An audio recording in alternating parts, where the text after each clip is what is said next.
सारिਆਂ ਨੂੰ सत श्री अकाल। अज ਦੀ इस वीडियो ਦੇ ਵਿੱਚ ਅਸੀਂ ਕਰਾਂਗੇ हिस्टरी ऑफ इंडिया ਦੇ ਨਾਲ रिलेटेड कुछ इंपॉर्टेंट MCQ ਦਾ पार्ट 2। जिमें कि ਤੁਹਾਨੂੰ पता है पार्ट 1 ਅਸੀਂ कल कवर किया सी ते अज ਦੀ इस वीडियो ਦੇ ਵਿੱਚ ਅਸੀਂ कवर करांगे पार्ट 2। जेकर तुसी किसी भी कंपीटेटिव एग्जाम की तैयारी कर रहे हो तो हिस्टरी ऑफ इंडिया हरेक कंपीटेटिव एग्जाम के लिए कॉमन टॉपिक आ। सो इस वीडियो नू पूरे ध्यान दे नाल देखना। इस वीडियो नू देखण तो बाद तुहानू अपने आप पता चलेगा जिहड़े स्टूडेंट्स ऑलरेडी कोई ना कोई एग्जाम दिंदे रहिंदे ने कि इस वीडियो दे विच किन्ने ज़्यादा इंपॉर्टेंट MCQ लए गए सी, क्योंकि इस टॉपिक दे विचों 2 MCQ पक्का ही एग्जाम दे विच पूछे जाते हैं। सो तुसी इस वीडियो नू भुल के भी ना छड्डियो। एक मैं पार्ट 1 कराया सी ते एक पार्ट 2 हिस्टरी ऑफ इंडिया दे नाल रिलेटेड तुहाडे लई जिन्ने भी इंपॉर्टेंट MCQ बन सकते हैं जो अलग-अलग कंपीटेटिव एग्जाम दे विच देखे गए आ, कॉमन भी आ ते ਉਹ ਅਸੀਂ ਅੱਜ ਦੀ इस वीडियो ਦੇ ਵਿੱਚ डिस्कस करांगे। मैं ਤੁਹਾਡੇ ਲਈ ਸਾਰੇ ਹੀ MCQ बहुत सिलेक्टेड जे ਲਏ ਆ, सो वीडियो ਨੂੰ ਤੁਸੀਂ ਭੁੱਲ ਕੇ ਵੀ ਨਾ ਛੱਡਿਓ। वीडियो ਨੂੰ ਪੂਰੇ ਧਿਆਨ ਦੇ ਨਾਲ ਦੇਖਣਾ, ਇੱਕ ਵੀ क्वेश्चन ना मिस करना, क्योंकि एक क्वेश्चंस ਤੁਹਾਡੇ ਲਈ बहुत इंपॉर्टेंट होने वाला है। ਤਾਂ ज़्यादा टाइम वेस्ट ना करते हुए ਅਸੀਂ ਅੱਜ ਦੀ ਇਹ ਵੀਡੀਓ ਸਟਾਰਟ ਕਰਦੇ ਹਾਂ। ਜੇਕਰ ਤੁਹਾਨੂੰ ਵੀਡੀਓ ਚੰਗੀ ਲੱਗੇ ਤਾਂ ਪਲੀਜ਼ ਵੀਡੀਓ ਨੂੰ ਲਾਈਕ ਅਤੇ ਸ਼ੇਅਰ ਜ਼ਰੂਰ ਕਰ ਦੇਣਾ। साइमन कमीशन की नियुक्ति उदों हुई जदों, हाँ जी, कदों हुई सी साइमन कमीशन की नियुक्ति? साइमन कमीशन की नियुक्ति हुई सी 1928 दे विच। तां 1928 दे विच देख लो इन्हां दे विचों की होया सी। तां 1928 दे विच लॉर्ड इरविन भारत दे वाइसराय सी। Option number B is the right answer.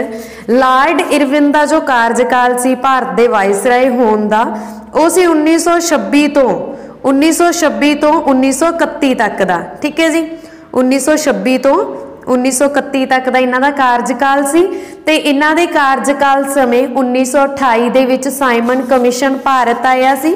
ਉਸਨੇ ਭਾਰਤ ਦਾ ਦੌਰਾ ਕੀਤਾ ਸੀ, ਜਿਵੇਂ ਕਿ ਮੈਂ ਤੁਹਾਨੂੰ ਕੱਲ ਵਾਲੇ ਪਾਰਟ ਦੇ ਵਿੱਚ ਪੂਰੀ ਡਿਟੇਲ ਦੇ ਵਿੱਚ ਦੱਸਿਆ ਸੀ ਕਿ ਸਾਈਮਨ ਕਮਿਸ਼ਨ ਆ ਜਿਹੜੇ 1928 ਦੇ ਵਿੱਚ ਉਹਨਾਂ ਨੇ ਭਾਰਤ ਦਾ ਦੌਰਾ ਕੀਤਾ ਸੀ।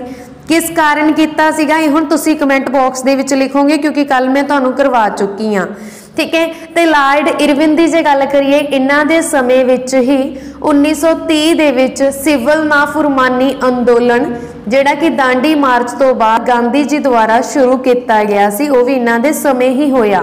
ठीक है, इस गल दा तुसी ध्यान रखना। तो इस तो इलावा 1930 विच इन्हां दे समय ही नवंबर 1930 दे विच लंदन दे विच पहली गोलमेज कॉन्फ्रेंस का आयोजन भी किया गया। ठीक है जी, अगला प्रश्न असी करते हैं। जिलियांवाले बाग हत्याकांड किस वाइसराय दी रायशिप अधीन वापरिया सी? हाँ जी, जिलियांवाले बाग का हत्याकांड जिहड़ा कि 1919 दे विच होया सी। इस समय भारत के वाइसराय सी लॉर्ड चैमसफोर्ड। कौन सी? Lord Chelmsford. Option number A is the right answer. इन्हां दे समय 1919 दे विच रॉल्ट एक्ट भी पास होया ते जिलियांवाले बाग हत्याकांड चैमसफोर्ड दे समय ही 13 अप्रैल 1919 नूं वापरिया सी। ठीक है, ये भी तुसी याद रखना।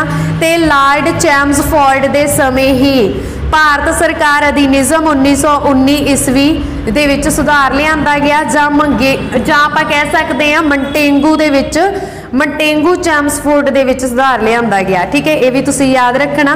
ते इन्हां दे समय ही लॉर्ड चैमसफोर्ड दे समय खिलाफत अंदोलन जिहड़ा कि 1920 तो 21 ते गांधी जी दी सत्याग्रह ਦੀ शुरुआत दे विच तीसरे अफगान युद्ध दीयां महत्वपूर्ण घटनावां जिन्नियां भी होईयां वा वो भी चैमसफोर्ड दे समय ही होईयां। इन्हां दा कार्यकाल सी भारत दे वाइसराय रहे आ 1916 ईस्वी तो 1921 ईस्वी तक। ठीक है जी, अगला प्रश्न। अंग्रेज़ों द्वारा हंटर कमेटी की स्थापना किसदा कारण जानने लई कीती गई सी? हाँ जी, अंग्रेज़ों द्वारा हंटर कमेटी की स्थापना की गई सी। वो किसदा कारण जानने लई कीती गई सी? जिलियांवाले बाग दे हत्याकांड का कारण जानने दे लई अंग्रेज़ों द्वारा हंटर कमेटी की स्थापना की गई सी। Option number B is the right answer.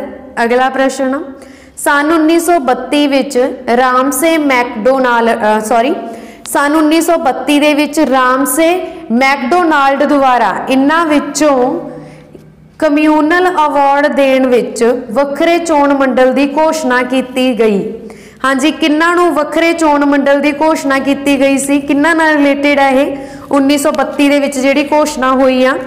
तां 1932 की जे आपां गल करिए 1932 दे विच भारत दे वाइसराय सीगे लॉर्ड वेलिंगटन, ठीक है। ते इन्हां दे समय ही 1932 दे विच रैमजे मैकडोनाल्ड ने प्रसिद्ध कम्यूनल अवार्ड की घोषणा की ਅਤੇ ਦਸੰਬਰ 1932 ਦੇ ਵਿੱਚ ਬਲਿੰਗਟਨ ਦੇ ਸਮੇਂ ਹੀ ਤੀਸਰੀ ਗੋਲਮੇਜ਼ ਕਾਨਫਰੰਸ ਦਾ ਆਯੋਜਨ ਵੀ ਲੰਡਨ ਦੇ ਵਿੱਚ ਕੀਤਾ ਗਿਆ ਸੀ। ਇਹ ਵੀ ਤੁਸੀਂ ਯਾਦ ਰੱਖਣਾ, ਠੀਕ ਹੈ। ਪਹਿਲੀ ਕਦੋਂ ਹੋਈ ਸੀ? 1930 ਦੇ ਵਿੱਚ ਗੋਲਮੇਜ਼ ਕਾਨਫਰੰਸ, ਤੀਸਰੀ ਹੋਈ ਸੀ 1932 ਦੇ ਵਿੱਚ ਤੇ ਦੂਸਰੀ ਹੋਈ ਸੀ 1931 ਦੇ ਵਿੱਚ। ਇਸ ਗੱਲ ਦਾ ਤੁਸੀਂ ਧਿਆਨ ਰੱਖਿਓ। ਹੁਣ ਆਪਾਂ ਗੱਲ ਕਰ ਰਹੇ ਸੀ ਕਿ ਰਾਮਸੇ ਮੈਕਡੋਨਾਲਡ ਨੇ ਕਮਿਊਨਲ ਅਵਾਰਡ ਦੀ ਘੋਸ਼ਣਾ ਕੀਤੀ ਸੀ ਤਾਂ ਇਹ ਸੀਗੀ ਜੀ ਮੁਸਲਮਾਨਾਂ ਨੂੰ। Option D is the right answer ਹੈ। ਰਾਮਸੇ ਮੈਕਡੋਨਾਲਡ ਦੁਆਰਾ ਮੁਸਲਮਾਨਾਂ ਨੂੰ ਕਮਿਊਨਲ ਅਵਾਰਡ ਦੇਣ ਲਈ ਵੱਖਰੇ ਚੋਣ ਮੰਡਲ ਦੀ ਘੋਸ਼ਣਾ ਹੋਈ ਸੀ, ਠੀਕ ਹੈ। ਅਗਲਾ ਪ੍ਰਸ਼ਨ, ਇਨ੍ਹਾਂ ਵਿੱਚੋਂ ਕਿਹੜੇ ਪੁਰਤਗਾਲੀ ਨੇ ਗੋਆ ਤੇ ਕਬਜ਼ਾ ਕੀਤਾ ਸੀ? ਹਾਂਜੀ, ਕਿਹੜਾ ਪੁਰਤਗਾਲੀ ਸੀ ਜਿਸ ਨੇ ਗੋਆ ਤੇ ਕਬਜ਼ਾ ਕੀਤਾ ਸੀ? ਤਾਂ ਇਸ ਦਾ ਰਾਈਟ ਆਨਸਰ ਹੈ ਜੀ ਆਪਸ਼ਨ ਨੰਬਰ ਸੀ, ਅਫੋਂਸੋ ਡੀ ਅਲਬੁਕਰਕ, ਠੀਕ ਹੈ। ਇੱਥੇ ਸਪੈਲਿੰਗ ਮਿਸਟੇਕ ਆ, ਸਪੈਲਿੰਗ ਆ ਅਫੋਂਸੋ, ਠੀਕ ਹੈ। ਇਹ ਆ ਅਫੋਂਸੋ ਡੀ ਅਲਬੁਕਰਕ। ਇਹਨਾਂ ਨੇ ਪੁਰਤਗਾਲੀਆਂ ਤੇ ਇਹ ਪੁਰਤਗਾਲੀ ਸੀ, ਇਹਨਾਂ ਨੇ ਗੋਆ ਤੇ ਕਬਜ਼ਾ ਕੀਤਾ ਸੀ। ਦੇਖੋ, ਗੋਆ ਭਾਰਤ ਦਾ ਇਸ ਤਰ੍ਹਾਂ ਦਾ ਰਾਜ ਆ ਜਿਹੜਾ ਕਿ ਸਭ ਤੋਂ ਲਾਸਟ ਤੇ ਆਜ਼ਾਦ ਹੋਇਆ ਸੀ। ਵੈਸੇ ਤਾਂ ਸਾਡਾ ਭਾਰਤ 1947 ਨੂੰ ਆਜ਼ਾਦ ਹੋ ਗਿਆ ਸੀ, ਪਰ ਗੋਆ ਸਭ ਤੋਂ ਲਾਸਟ ਤੇ ਆਜ਼ਾਦ ਹੋਇਆ ਸੀ ਕਿਉਂਕਿ ਗੋਆ ਵਾ ਜਿਹੜਾ 19 ਦਸੰਬਰ 1961 ਨੂੰ ਗੋਆ ਪੁਰਤਗਾਲੀਆਂ ਤੋਂ ਮੁਕਤ ਹੋਇਆ ਸੀ। ਇਸ ਕਰਕੇ 19 ਦਸੰਬਰ ਨੂੰ ਅਸੀਂ ਮੁਕਤੀ ਡੇ ਵੀ ਮਨਾਉਂਦੇ ਹਾਂ, ਗੋਆ ਮੁਕਤੀ ਦਿਵਸ ਮਨਾਇਆ ਜਾਂਦਾ, ਠੀਕ ਹੈ। ਗੋਆ ਲਿਬਰੇਸ਼ਨ ਡੇ ਮਨਾਇਆ ਜਾਂਦਾ 19 ਦਸੰਬਰ ਨੂੰ ਤੇ ਗੋਆ ਦੀ ਕੈਪੀਟਲ ਆ ਪਣਜੀ, ਠੀਕ ਹੈ। अगला प्रश्न, ਉਹ अंग्रेज वाइसराय जिस ने पुरातन इमारतां अते स्मारकां दी संभाल लई कदम चुके सन? हाँ जी, इस दी बारे आपां गल कल वाली वीडियो दे विच भी कर चुके हैं, ठीक है। तां इन्हां दे विचों ਉਹ अंग्रेज आ जी जिन्हां ने पुरातन इमारतां अते स्मारकां दी संभाल लई कदम चुके सन तां ਇਹ ਸੀਗੇ जी Lord Curzon. Option C is the right answer है। वैसे तो इतने बी बन रहा है, ठीक है, my mistake, options B C बन गया। तो लॉर्ड कर्जन इस तरह के वाइसराय सी जिन्हां ने इमारतां की सुरक्षा ते मुरम्मत दे लई भारतीय पुरातत्व विभाग 1904 की स्थापना की सी, ठीक है। 1904 दे विच स्थापना हुई सी भारतीय पुरातत्व विभाग की। कादे लई हुई सी? इमारतां दी सुरक्षा ते मुरम्मत दे लई हुई सी, ठीक है। ये भी तुसी याद रखना, लॉर्ड कर्जन ने कीता सी। बहुत सारी बुक्स ते तुहानू लॉर्ड इरविन मिलूगा जिहड़ा कि गलत आ। लॉर्ड इरविन दे समय मैं तुहानू दस चुकी हाँ, साइमन कमीशन भारत आया, सिविल नाफरमानी अंदोलन शुरू होया, पहली गोलमेज कॉन्फ्रेंस हुई ते बस इन्ना ही होया सी, ठीक है। इन्हां दे नाल रिलेटेड जो इंपॉर्टेंट है वो मैं दस्सिया। लॉर्ड कर्जन दी जे असीं गल करिए, क्योंकि हुण साडा आंसर तां कर्जन दे नाल रिलेटेड है ना, तो इस दी गल करिए ਤਾਂ ਲਾਰਡ ਕਰਜ਼ਨ ਇਹਨਾਂ ਨੇ ਸਿੱਖਿਆ ਦੇ ਵਿੱਚ ਸੁਧਾਰਾਂ ਦੇ ਅੰਤਰਗਤ 1909 ਦੇ ਵਿੱਚ ਯੂਨੀਵਰਸਿਟੀ ਆਯੋਗ ਦਾ ਗਠਨ ਕੀਤਾ ਸੀ, ਜਿਸ ਨੂੰ ਅਸੀਂ ਭਾਰਤੀ ਯੂਨੀਵਰਸਿਟੀ ਅਧਿਨਿਯਮ ਬੋਲ ਦਿੰਨੇ ਆ 1904, ਠੀਕ ਹੈ। ਭਾਰਤੀ ਯੂਨੀਵਰਸਿਟੀ ਅਧਿਨਿਯਮ 1904 ਪਾਸ ਕਰਵਾਇਆ ਸੀ ਲਾਰਡ ਕਰਜ਼ਨ ਨੇ। ਤੇ ਇਹਨਾਂ ਨੇ ਰੇਲਵੇ, ਭਾਰਤੀ ਰੇਲਵੇ ਦੇ ਵਿਕਾਸ ਦੇ ਖੇਤਰ ਵਿੱਚ ਸਭ ਤੋਂ ਵੱਧ ਰੇਲਵੇ ਲਾਈਨ ਦਾ ਨਿਰਮਾਣ ਕਰਵਾਇਆ, ਠੀਕ ਹੈ। ਤੇ ਉਸ ਤੋਂ ਬਾਅਦ ਇਹਨਾਂ ਨੇ ਇਤਿਹਾਸਿਕ ਇਮਾਰਤਾਂ ਦੀ ਸੁਰੱਖਿਆ ਤੇ ਮੁਰੰਮਤ ਦੇ ਲਈ ਭਾਰਤੀ ਪੁਰਾਤਤਵ ਵਿਭਾਗ ਦੀ ਸਥਾਪਨਾ ਕੀਤੀ। ਪਰ ਇਹਨਾਂ ਦੀ ਸਭ ਤੋਂ ਵੱਡੀ ਗਲਤੀ ਇਹ ਸੀ ਕਿ ਇਹਨਾਂ ਨੇ 1905 ਦੇ ਵਿੱਚ ਬੰਗਾਲ ਦੀ ਵੰਡ ਦਾ ਫੈਸਲਾ ਲੈ ਲਿਆ ਸੀ, ਠੀਕ ਹੈ। ਅਗਲਾ ਪ੍ਰਸ਼ਨ, ਭਾਰਤ ਵਿੱਚ ਬ੍ਰਿਟਿਸ਼ ਰਾਜ ਦੇ ਸਦਰੰਭ ਵਿੱਚ ਸ਼ਬਦ ਵਸਤੀਵਾਦ ਦਾ ਕੀ ਅਰਥ ਆ? ਹਾਂਜੀ, ਬ੍ਰਿਟਿਸ਼ ਰਾਜ ਦੇ ਸਦਰੰਭ ਦੇ ਵਿੱਚ ਇੱਕ ਵਸਤੀਵਾਦ ਵਰਤਿਆ ਜਾਂਦਾ ਹੁੰਦਾ ਸ਼ਬਦ, ਤੁਹਾਨੂੰ ਪਤਾ ਹੈ, ਤੁਸੀਂ ਪੜ੍ਹਿਆ ਵੀ ਹੈ ਹਿਸਟਰੀ ਦੇ ਵਿੱਚ। ਤਾਂ ਉਸ ਦਾ ਅਰਥ ਕੀ ਆ? हाँ जी, बस्तीवाद का अर्थ था ब्रिटेन का भारत के सारे खेत्रों उपर पूरी तरह कब्जा। ठीक है, ब्रिटेन का भारत के सारे खेत्रों उपर पूरी तरह कब्जा। Option D is the right answer है। अगला प्रश्न, ब्रिटिश भारत की राजधानी कलकत्ता किस अंदोलन तो बाद दिल्ली बनी सी। हाँ जी, जिमें कि मैं तुहानू दस्सिया सी कि भारत की कैपिटल दिल्ली किवें बनी सी, तो उस दे नाल रिलेटेड मैं तुहानू हमेशा ही करंट अफेयर दे विच भी जद असीं दिल्ली की गल करते हैं आपां अक्सर ये डिस्कस करते हैं कि इंडिया तो पहला दिल्ली तो पहला भारत की कैपिटल आ जिहड़ी वो कोलकाता सी। 1911 दे विच घोषणा हुई सी कि इंडिया की कैपिटल कोलकाता तो दिल्ली ट्रांसफर होवेगी, ते उस तो बाद 1927 दे विच दिल्ली नूं नवी दिल्ली का नाम दिता गया। फाइनली 13 फरवरी 1931 नूं नवी दिल्ली इंडिया की कैपिटल बनी सी। ठीक है, तो ब्रिटिश भारत की राजधानी कलकत्ता किस अंदोलन तो बाद दिल्ली। हाँ जी, होम रूल अंदोलन शुरू होया सी, होम रूल अंदोलन। Option B is the right answer. British राजधानी तो कलकत्ता ही सी, पर इस तो बाद साडी जिहड़ी कैपिटल आ वो दिल्ली बन चुकी सी। ठीक है जी, कदों बनी सी दिल्ली? 1911 दे विच तां घोषणा ही हुई सी, ते बनी कदों सी? 1927 दे विच। इस गल दा वैसे तो फाइनली 1931 दे विच ही बनी सी दिल्ली भारत की कैपिटल। ठीक है, क्योंकि दिल्ली नूं 1927 दे विच नवी दिल्ली का नाम दिता गया। 1911 दे विच घोषणा जरूर हुई सी, इस गल का तुसीं ध्यान रखियो। ठीक है, 1911 की जे आपां गल करिए, भारत की राजधानी कलकत्ता तो दिल्ली करन दी घोषणा 1911 दे विच कीती सी। किन्ना दे समय हुई सी? 1911 दे विच भारत दे वाइसराय सी लॉर्ड हार्डिंग दूसरा। लॉर्ड हार्डिंग दूसरा, इन्हां दा कार्यकाल सी 1910 तो 1916 तक का। ठीक है, तो इन्हां दे समय इन्हां ने जो महत्वपूर्ण काम करवाए आ वो सी ब्रिटेन के राजा जार्ज पंचम का भारत आगमन, दिल्ली दे विच एक शानदार दरबार का आयोजन करवाया इन्हां ने, बंगाल की वंड इन्हां ने रद्द करवाई सीगी लॉर्ड हार्डिंग ने। ठीक है, तो भारत की राजधानी कलकत्ता तो दिल्ली करन दी घोषणा की सी 1911 विच इन्हां ने। ये इन्हां दे इंपॉर्टेंट काम सी। अगला प्रश्न, यूरोपीयन चित्रकला। हाँ जी, यूरोपीयन चित्रकला किस दे दरबार विच शुरू की गई सी? यूरोपीयन चित्रकला वा जिहड़ी ये जहांगीर दे दरबार विच शुरू हुई सी।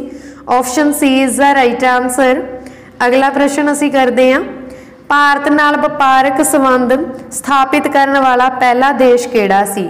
हाँ जी, वो पहला देश जिसने भारत दे नाल वपारक संबंध स्थापित किए सी तां इह सी जी पुर्तगाल। Option A is the right answer. अगला प्रश्न, ईस्ट इंडिया कंपनी का मूल मंतव की सी? हाँ जी, ईस्ट इंडिया कंपनी का जिहड़ा परपज आ जो मुख उद्देश है वो की सी? व्यापार करना। Option B is the right answer. देखो, ईस्ट इंडिया कंपनी की जिहड़ी स्थापना की गई सी अंग्रेज़ां ने की सी, ते इसका मुख उद्देश सी व्यापार करना। ईस्ट इंडिया कंपनी के कारण ही अंग्रेज़ां ने सूरत, चेन्नई, कोलकाता ते मुंबई दे विच गोदाम स्थापित किए। ये गोदाम बनाने के बहाने असल दे विच अपनी सेना रख रहे सी। उहदे विच इन्हां ने किले बनवाए ते बंगाल दे उस समय नवाब सी सिराजुद्दौला, उन्होंने अपनी वीरता ते देश भगती दे नाल किलियां ते सेना का विरोध किया ਅਤੇ अंग्रेज़ों नूं तोपखाना हटाउण दा आदेश दिता। जदों अंग्रेज़ ना मन्ने तो इस गल पिछे उन्हां दा युद्ध होया 1757 ईस्वी दे विच, जिसनूं असीं प्लासी दे युद्ध नाल जानदे हां। ठीक है, ये तुसीं याद रखना, प्लासी दे युद्ध का कारण सी ये। अगला प्रश्न, 19वीं शताब्दी दे भारती पुनर्जागृति सीमित सी? हाँ जी, 19वीं शताब्दी की भारती पुनर्जागृति सीमित सी, उपरलियां मध्य श्रेणियां तक सीमित सी। Option A is the right answer. अगला प्रश्न, 18वीं सदी दे, हाँ जी, ये MCQ वैसे PS टेट दे विच आ चुकिया 2020 दे विच। 18वीं सदी के मगरले अध विच ब्रिटिश ईस्ट इंडिया कंपनी ने चीन तो भारत किहड़ी वस्तु का आयात किया सी? हाँ जी, 18वीं सदी के मगरले अध विच ब्रिटिश ईस्ट इंडिया कंपनी ने चीन तो भारत तक चाह ते रेशम का आयात किया सी। Option A is the right answer. अगला प्रश्न है जी, डैश अधीन ताज नूं भारती सरकार ने अपने हत्थां विच लै लिया। हाँ जी, किस अधीन सरकार ने अपने हत्थां दे विच लिया सी ताज नूं? तां भारत सरकार अधिनियम 1858 ईस्वी दे आपां कह सकते भारत सरकार अधिनियम 1858 दे अधीन ब्रिटिश सरकार ने जां आपां कह सकते भारती सरकार ने ताज नूं जिहड़ा अपने हत्थां दे विच लै लिया सी। ते 1858 दे विच भारत का वाइसराय कौन सी?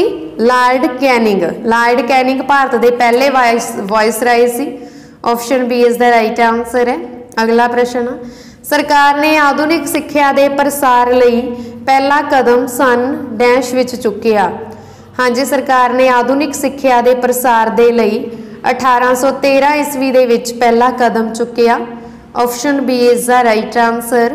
अगला प्रश्न, मैगना कार्टा की है? तुसी अक्सर सुनिया होना कि भारतीय संविधान दे विच मौलिक अधिकारां नूं मैगना कार्टा कहा जाता है। ठीक है, तो हुण इत्थे लिखिया मैगना कार्टा की है। मैगना कार्टा एक इतिहासिक दस्तावेज आ जिस दे विच राजे की शक्ति नूं खत्म कर दिता गया सी। ठीक है, कोई भी राजा वा जिहड़ा उसकी शक्ति नूं खत्म कर दिता गया सी, एक इतिहासिक दस्तावेज आ। ठीक है, option A is the right answer. अगला प्रश्न, मुढ़ले बरतानवी शासकों का सिद्धांत सी कि खेतीबाड़ी की जमीन कंपनी की मालकीयत है अते उस तो हासिल होने वाले सारे वित्ती लगान ते उन्हां दा ही हक बनता है। यह सोच का समर्थन करता है। हाँ जी, किहदा सिद्धांत इस सोच का समर्थन करता है कि मुढ़ले बरतानवी शासकों का सिद्धांत आ खेतीबाड़ी की जमीन कंपनी की मालकीयत आ, उस तो जिन्ना भी वित्ती कर बनता उन्हां ते उन्हां दा ही हक आ। तां इह करदा वा रिकार्डियन दे लगान दा, जिहड़ा रिकार्डियन दा लगान आ उसका सिद्धांत आ। ये option D is the right answer है। अगला प्रश्न, इन्हां विचों किहड़ा कथन भारत विचले शिकार अते जंगल के कानूनां दे संदर्भ विच सही है? हाँ जी, भारत दे विच जो शिकार ते जंगल दे नाल संबंधित आ वो किहड़ा वा? सब तो पहलां पढ़ लैंदे आ। बस्तीवादी शासन के तहत जंगल के कानूनां ने लोकां नूं शिकार करन दे रिवाजां संबंधी अधिकार प्राप्त कीते सी। बिल्कुल गलत आ। मुगल अते बस्तीवादी दौर विच कई चित्रकारियां राजकुमारां अते सम्राटां नूं किसी जानवर नूं शिकार होण तो बचाउंदियां दिखाईयां गईयां ने। गलत, ये भी गलत है। अगे, बस्तीवादी राज के तहत शिकार का पद्धर इस हद तक थले चला गया सी कि जानवरां दियां खतरे विच पईयां जातियां ने मुड़ अपनी संख्या पूरी कर लई। ये तो बिल्कुल ही गलत आ। अगला देख लैंदे आ, अंग्रेज़ां ने जानवरां दी वड्डी गिनती नूं जंगली पुराने अते पछड़े हुए समाज का चिन्ह देखिया अते मन्निया कि जानवरां नूं मार देण नाल भारत सभै हो जाएगा। तो ये राइट आंसर है जी ऑप्शन डी कि जिहड़ा बस्तीवाद शासन सी आपां कह सकते हैं कि भारत अंग्रेज़ां दे समय भारत विचले शिकार अते जंगलों के कानूनों का संदर्भ इन्हां दे विचों यही कथन सही बन रहा है। अगला वा जी, स्थाई बंदोबस्त के अंतर्गत जिमीदार पैसे का भुगतान क्यों नहीं कर सके? हाँ जी, स्थाई बंदोबस्त सुनिया होना तुसी, कल भी मैं तुहानूं दस्सिया सी स्थाई बंदोबस्त के बारे कि स्थाई बंदोबस्त के अंतर्गत जिमीदार पैसे का भुगतान नहीं कर सकते सी क्योंकि स्थाई बंदोबस्त ने शुरुआत में जिमीदारां दी किसानां तो किराया इकट्ठा करने की शक्ति नूं सीमित कर दिता सी। ठीक है, ऑप्शन ए इत्थे राइट आंसर है, sorry option B right answer बन रहा है। ठीक है जी। अगला प्रश्न, जदों सरकार नूं चुंगी दा सामना करना पिया जिहड़ी इस वेले बनाए कानून तो भिन्न सी तां इसने प्राथगत कानून के नाम ते अंतर्गत रहन दिता। इसे प्रथा नूं किवें परिभाषित किया गया? हाँ जी, जदों सरकार नूं चुंगी का सामना करना पिया जिहड़ी इस वेले उस वल्लों बनाए कानून तो भिन्न सी तां उस नूं प्रथागत कानून के नाम के अंतर्गत ही रहन दिता। तां इस प्रथा नूं परिभाषित करन दे लई कि जिस गल का चिरकाल तो आचरण किया गया सी। Option A is the right answer. अगला प्रश्न चार्लस टू, हाँ जी चार्लस टू दे एक राजकुमारी नाल विआह तो बाद सन 1661 विच बंबई दे नज़दीक टापूआं दा कब्जा ब्रिटिश हत्थां दे विच चलिया गया सी। ठीक है, तो इस राजकुमारी कोल किहड़ी नागरिकता सी? इस राजकुमारी कोले पुर्तगाली दी नागरिकता सी। Option B is the right answer. ठीक है जी। अगला प्रश्न ईस्ट इंडिया कंपनी विच फ्रांसीसी बुचानन क्यों महत्वपूर्ण सी? हाँ जी फ्रांसीसी बुचानन क्यों महत्वपूर्ण सी? क्योंकि कंपनी के अधीन आने वाले खेत्र का सर्वेखण किया जाता सी। Option C is the right answer. अगला प्रश्न ईस्ट इंडिया कंपनी ने मुख्य 4 जंगां जो कि 1700 हाँ जी मुख्य 4 जंगां जो कि 1769 1780 तो 84 1790 ते 1799 किस प्रांत नूं प्राप्त कीतियां गईयां? तो राइट आंसर है जी Mysore. Option D is the right answer. अगला प्रश्न सन 1660 विच ईस्ट इंडिया कंपनी नूं इंग्लैंड दे राजे वल्लों एक चार्टर मिलिया जिस दे मुताबिक वो पूर्व देशों के नाल पूर्ण तौर पर व्यापार कर सकता सी। तो उस राजे का नाम की आ? हाँ जी स्मार्ट जॉर्ज वी, यानी कि स्मार्ट जॉर्ज 5वां सी। Option A is the right answer है, जिसनों यह हक मिलिया सी कि वह पूर्व देशों के नाल पूर्ण तौर पर व्यापार कर सकता है। अगला प्रश्न असी करते हैं जी भारत और पाकिस्तान की सीमा किस द्वारा निश्चित की गई सी? हाँ जी भारत और पाकिस्तान की जिहड़ी सीमा वा वो किस द्वारा निश्चित की गई सी? तो राइट आंसर है जी option number D sir Cyril Radcliffe द्वारा। सर सिरिल रेडक्लिफ द्वारा ये जिहड़ी सीमा वा निश्चित की गई सी। ठीक है जी, इस गल का तुसीं ध्यान रखना। ते कि उस समय भारत के वाइसराय कौन सी? तो लॉर्ड माउंटबेटन।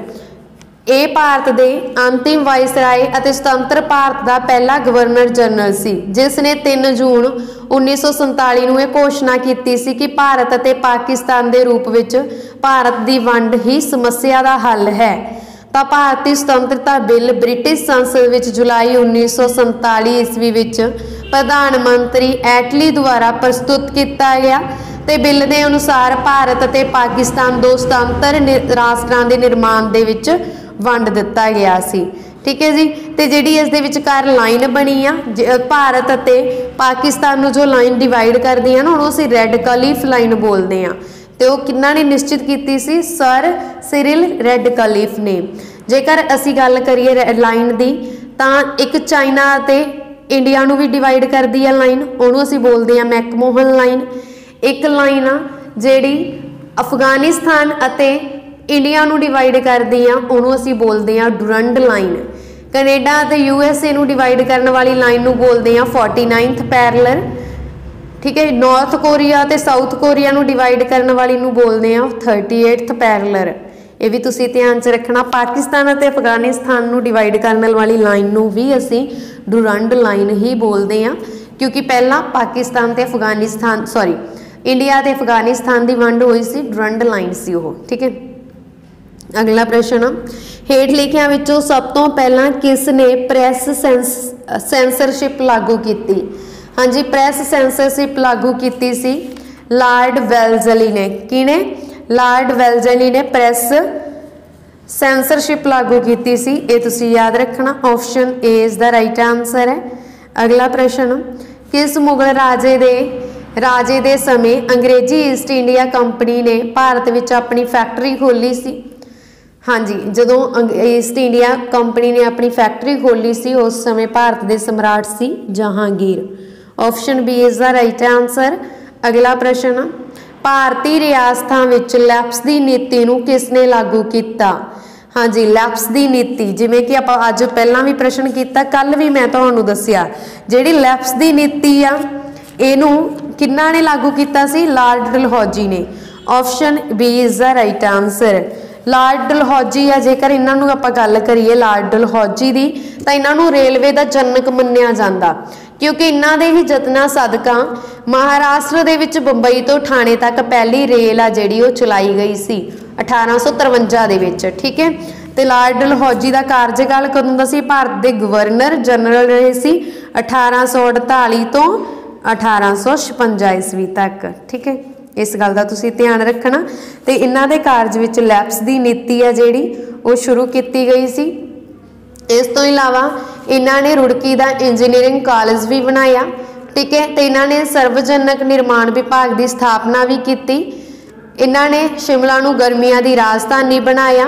भारत विच पहली टैलीग्राफ लाइन 1853 ईस्वी विच शुरू की। ये भी तुसीं याद रखना इन्हां दे नाल रिलेटेड। तो इन्होंने 1854 दे विच वुड डिस्पेंच भी लागू किया, ठीक है। तो सिक्ख्या दे लई यूनीवर्सिटीज़ भी स्थापित कीतियां। अगला प्रश्न, भारत च बरतानविया दी ईस्ट इंडिया कंपनी की पहली प्रेजिडेंसी सी? हाँ जी, भारत विच बरतानविया दी ईस्ट इंडिया कंपनी की पहली प्रेजिडेंसी सूरत दे विच सी। Option C is the right answer. अगला प्रश्न, ब्रिटिश ईस्ट इंडिया कंपनी ने दोहरा प्रबंध स्थापित किया सी कदों जां कित्थे? ब्रिटिश ईस्ट इंडिया कंपनी ने दोहरा प्रबंध स्थापित किया सी बंगाल विच। Option B is the right answer. अगला प्रश्न है जी, चार्लस वुड पत्तर संबंधित है? हाँ जी, चार्लस वुड पत्तर संबंधित है किस नाल संबंधित आ? सिक्ख्या नाल। Option B is the right answer. अगला प्रश्न, हेठ लिखियां विचों किहड़ा जोड़ा सही है? हाँ जी, पानीपत की तीजी लड़ाई इत्थे लिखा 1664, ये गलत आ, ठीक है। तो रेगूलेटिंग एक्ट 1773 दे विच ही पास होया, ये ठीक है। Option B is the right answer है। हाँ जी, इस दे नाल साडी अज दी ये वीडियो खत्म होंदी है। ये वीडियो तुहानूं किस तरह की लगी कृपा करके कमेंट बॉक्स दे विच जरूर दस देना। जेकर वीडियो चंगी लगी होवे तां प्लीज़ वीडियो नूं लाइक अते शेयर जरूर कर देना। धन्नवाद जी, थैंक्स फॉर वॉचिंग।